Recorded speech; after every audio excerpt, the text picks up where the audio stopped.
Ang biyaheng walang flagda at walang boundary. Antar na mga balita. Antar na mga balita. Antar na mga balita. Madam, nakita niyo na po ba si Cesar Mancao?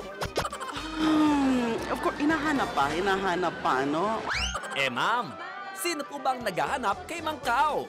But a very significant part of the manpower and resources of the NBI are now being utilized just to go after him.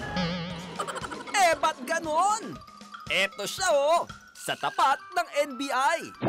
Saan ba kayo galing, sir? Binisita ko nga sila doon sa firing power nung nakarang kahapon eh.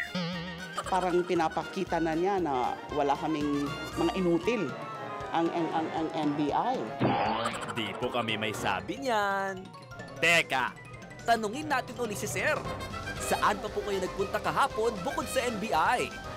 Hindi, galing na kami ng DOJ. Alright, thank you. Ayan, nag-walk out tuloy si ma'am. Ang lakas kasing mang-asar ni sir eh.